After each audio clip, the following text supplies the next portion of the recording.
Welcome everyone to our Inter IFAS series. Tonight we're bringing you a part of our series that's Meet the Team. So this is an exciting part of our series because all of us get to hear from our team members and we get to introduce our team members to all of you. So as you know, each week in IIFs we bring His Holiness Bhakti Tirtha Maharaj memories live to you. And we also bring a series that's called Living Calm, Courageous, and Compassionate Life. Living a calm, courageous, and compassionate life, especially during these times, right? Now, I wanted to share a little bit about Inter IIFs before we bring our special guest on, which is our team member. All of our team members are special, and we're always excited, like I said, to introduce them.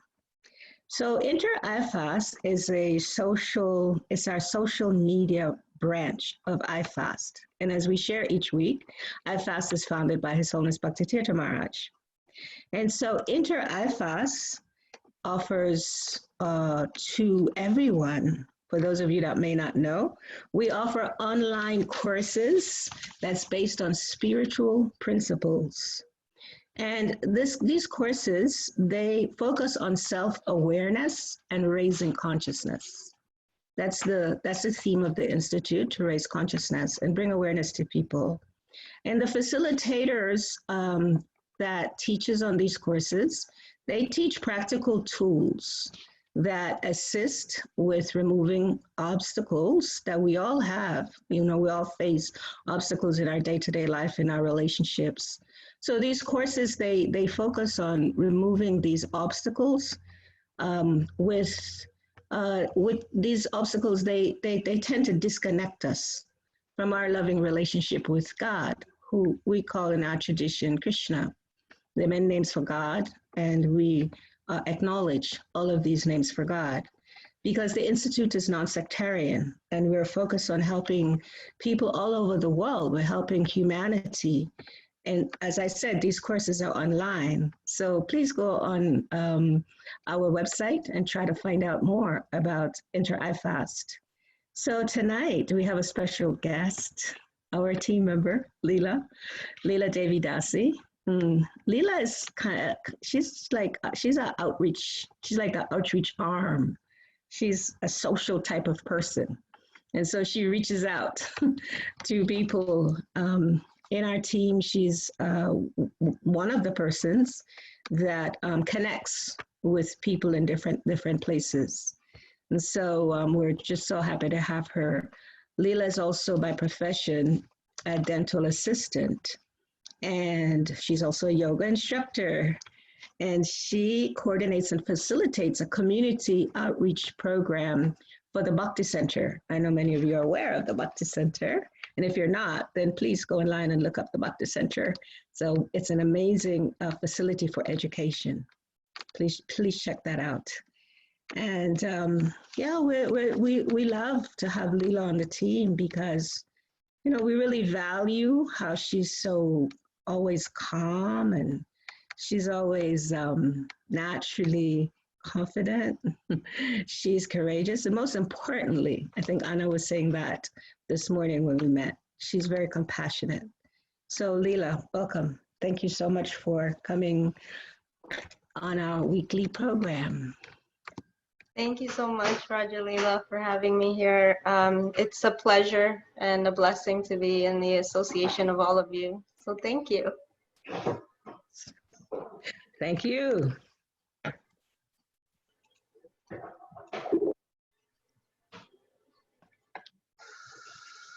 Was there some questions that we were going to be answering?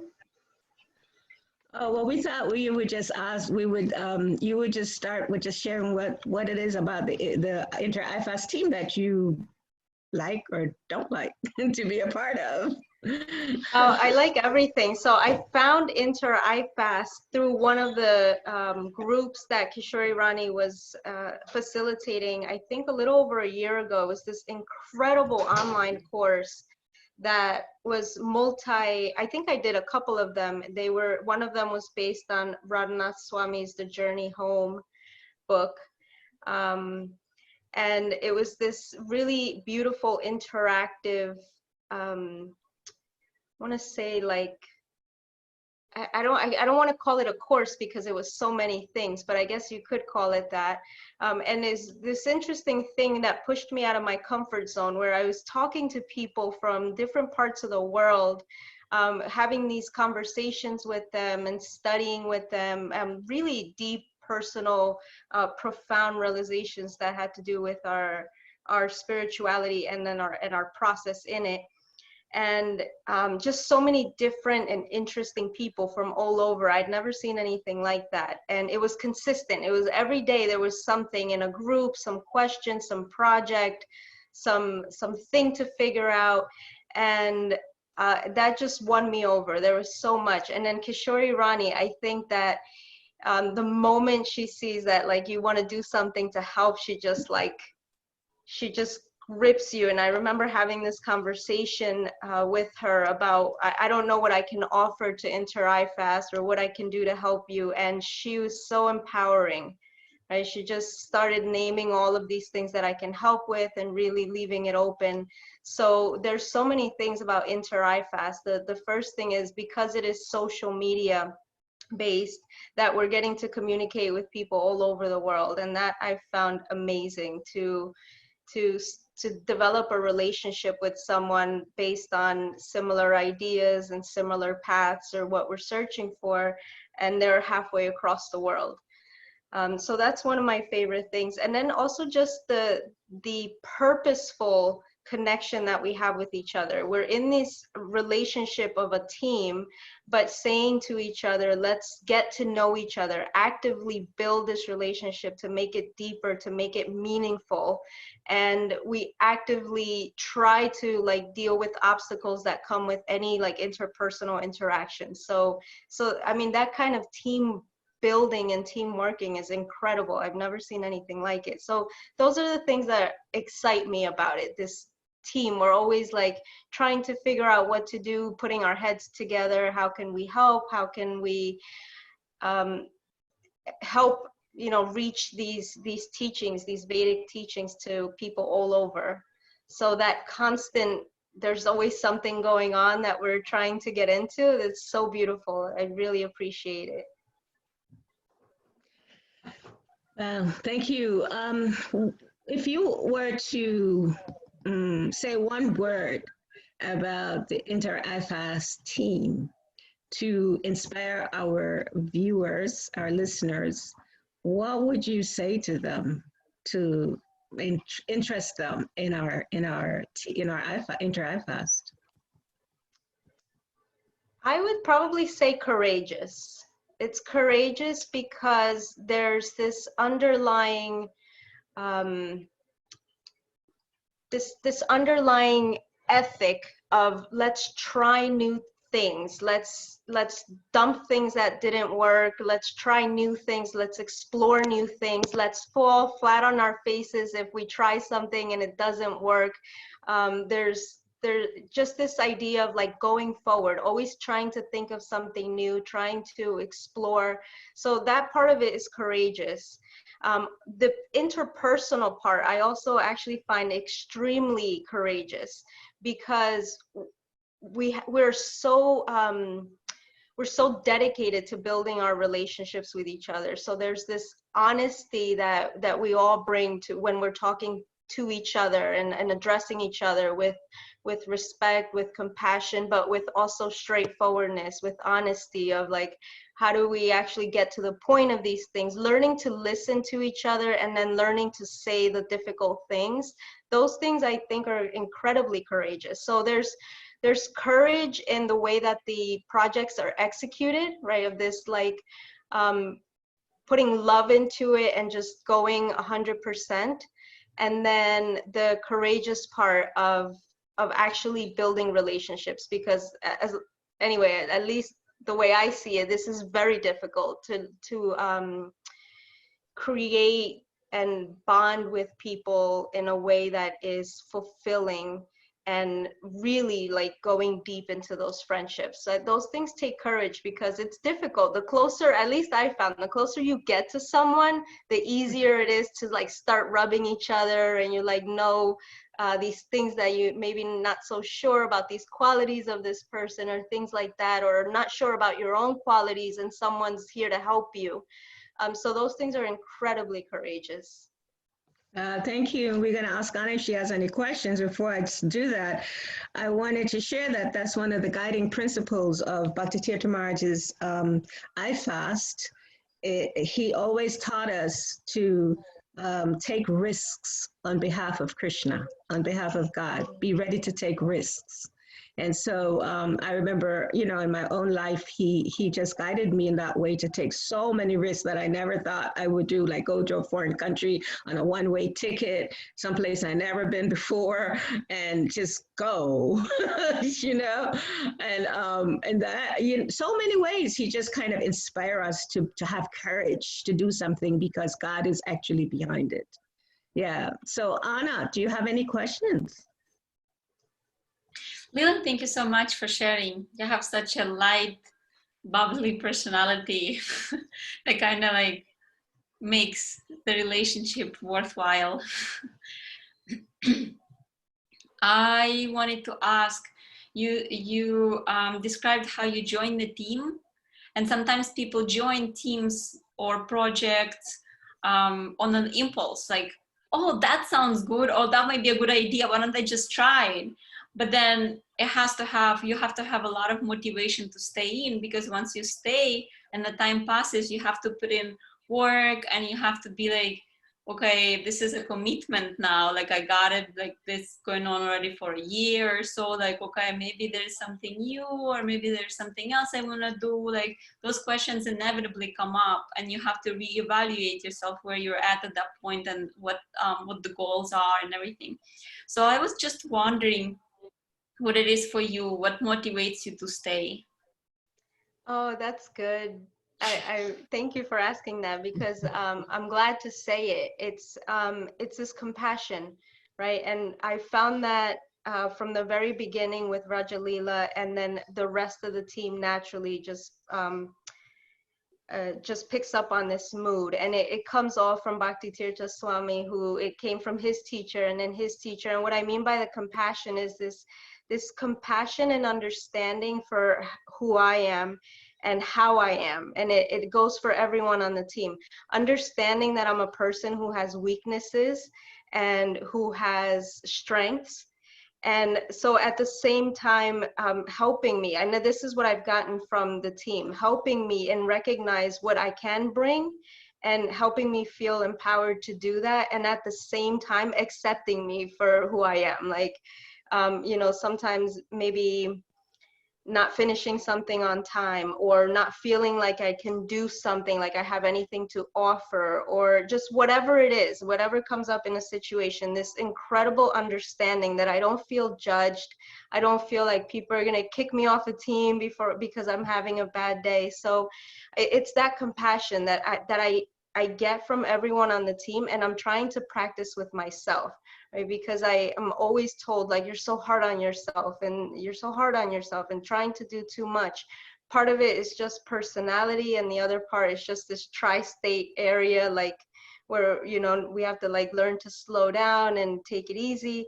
But it's definitely the compassion, the understanding of people allowing me to be me, and at the same time always helping me move out of those qualities that maybe I like to improve in myself. And so also just people giving the example, right? Because I may be having a bad day, but you're like having a great day, and you can help me with that, or you can listen to me. So feeling supported, that's huge. That's incredible. And I always think about that, and I'm so grateful that I feel comfortable with people that know me, and they're, you know, not gonna dislike me or get rid of me because I'm not perfect, because in reality I'm not perfect, or I'm not trying to be, but people love and accept me, and that in any relationship is priceless. Thank you.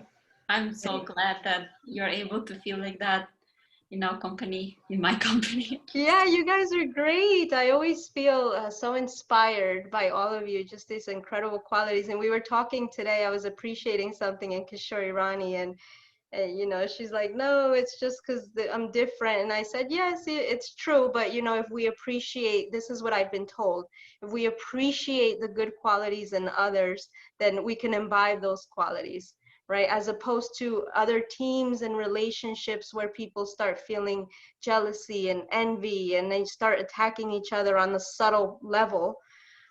We don't have that because we just have these principles of loving and accepting and trying to encourage each other. So it's, you guys make it easy. Thank you. Kishorani, do you have any questions for Lila? Or anything you want to share with our team? I was like, wow, such a nice team. I want to be part of the team too.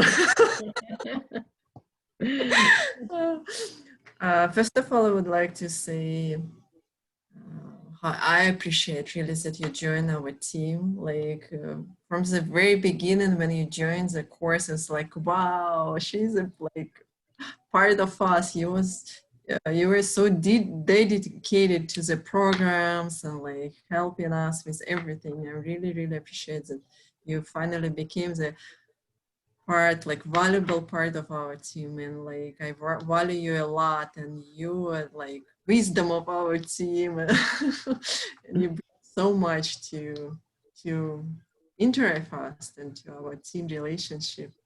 Thank you very much. And the questions that I have, probably it's like not tricky, but what is the most probably difficult things that you encountered in our team or IIFs? I don't know about difficult. That's a hard question to answer because I just naturally feel that any difficulty on the other side of it, there's like some growth, right? And so it happens like that in anything, at least I found in life and with our friendships or relationships, that those difficult moments, I think, end up having this feeling of like, oh, this is gonna end in something good. You know, it always feels like some growth. So it's hard to say difficult. I think maybe difficult is just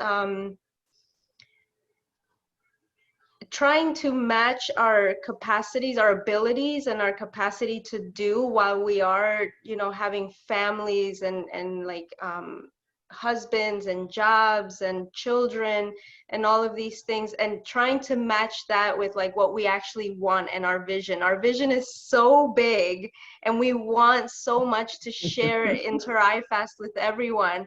And we need so much more time, so many more people, just like dedicate full-time jobs. So I think that's part of, you know, some of the difficulties where it seems like an obstacle, because we could just snap our fingers and come on everybody's computer and sharing like Bhagavad Gita or Srimad Bhagavatam or any of the books with that were written by Bhakti Tirtha Swami. That would be great. So I think that's a difficulty. It's also a difficulty maybe with so many things being offered to people in this world, online and otherwise, that being creative and how to say to people, this is great, this is bhakti yoga, this connection with everything and everyone, this is legit, this is the real thing. And so like, how do you not like run to the top of like a mountain and scream it out and try to get everyone? So I think those difficulties are practical ones. But they just help us grow, you know, we start brainstorming and things like that. Wow, so Lila, in terms of growing, one of the things that we offer on our no, it's not Facebook, I'm sorry, it's on WhatsApp. One of our WhatsApp classes is the Bhagavad Gita, the daily Bhagavad Gita. And you instituted, or you requested the team members to meet, I believe once every 2 weeks or something like that. I can't remember how often it is. However, your request was for the team members to meet together and discuss the Bhagavad Gita verses and share with each other. what our realizations are from having read those verses. So I'm a little curious in terms of growing intrapersonally. How have you been helped with our team coming together with discussing these Bhagavad Gita verses?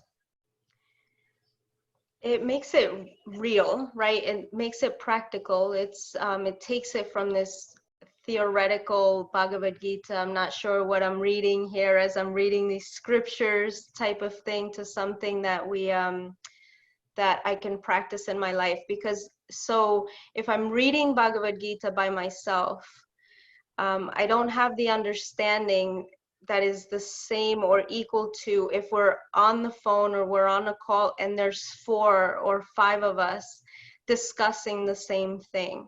So as far as practical application and having like a real life 2020 understanding of what we're reading, because these things, they're so ancient, and how does it fit into my life, and how does it fit into Anna's life and Kishori's life and your life, and how did you make it fit in your life all the years you've been practicing? So I think that just coming together with it, and and we don't even do it that long. We talk shortly, 15-20 minutes of us like discussing something that we're reading, and then discussing it amongst ourselves. It doesn't take long for us to say, oh, that's what that meant, that's how I can apply it to my life. So in the practical application, that's where it's changed, right? The difference of having that team and having that connection based on the scriptures, the Shastra, the Bhagavad Gita. One last question about that. So this Bhagavad Gita, there may be some viewers that may not know what the Bhagavad Gita is. So would you be willing to briefly just share what the Bhagavad Gita is that we study together? Ooh, trick question. As well as we give the class every day on Facebook. No, sure. Not on WhatsApp. On WhatsApp. Yeah, Bhagavad Gita is one of the principal texts of the Bhakti Yoga tradition. So the Bhakti Yoga tradition, also known as the yoga of devotion, also is very, very steeped in Vedic scripture, so very old ancient scripture that predates most of the scriptures that we have in the world now. So the Bhagavad Gita is part of it's a small part of a larger work called the Mahabharata.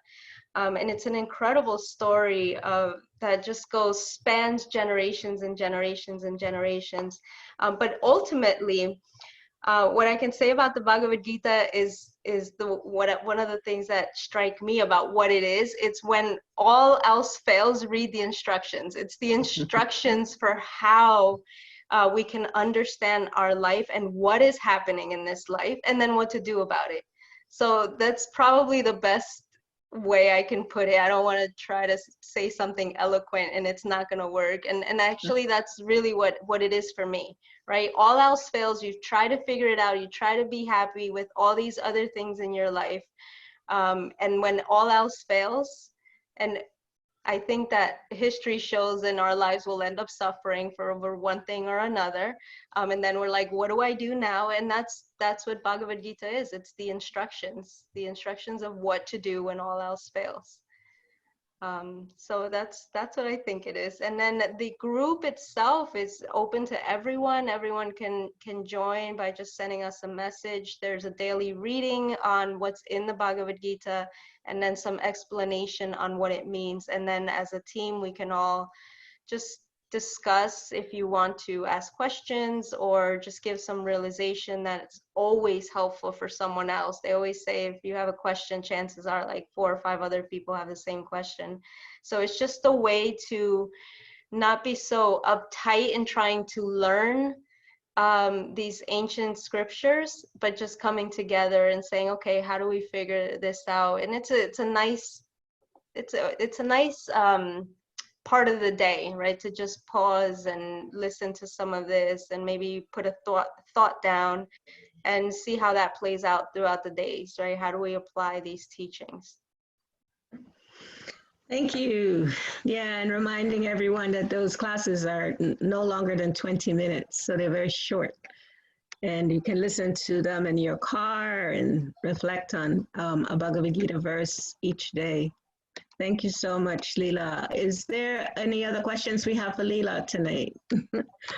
Okay, Lila, so is there anything that during this critical times we're in, you know, it's so interesting on one level because many people are gleaning a lot of positivity from the things that are happening on the planet right now. And then there's also another class of people that are not very happy and they're having a lot of negativity about what's going on. So given that you are a part of a team that's raising consciousness, what words would you like to share with people that may be listening and maybe people that can pass it on to others about something that has become relevant for you during this time of this pandemic crisis? I would have to say it's compassion. Compassion for ourselves, compassion for others. You know, I was working in healthcare, but it became a non-essential thing. And so what I noticed was I'm sitting in my house and I'm comfortable and I don't see face to face how difficult people have it outside of here. So compassion that not everyone is having a great time, and compassion for ourselves. I know there were several weeks where I just wasn't having a great time and I couldn't see, I could see that, yes, this is an opportunity, but I wasn't feeling that. And so having compassion for not being exactly where I thought I would be emotionally and mentally, that was huge. And I had to keep reminding myself, and it made it easier. It wasn't like a magic pill that now all of a sudden everything is great. There is a lot of difficulty, either internal or external, with our circumstances. I would just say just community is everything. Who we're around, or even if like we're having bad days, can't talk to someone, bad weeks, can't talk to someone, but just knowing that there's people there on the other side, that if you did reach out, that they would be there to support you. Even if you did say, hey, I'm having a really, really hard time, I can't get out of it, I don't see the positive in this.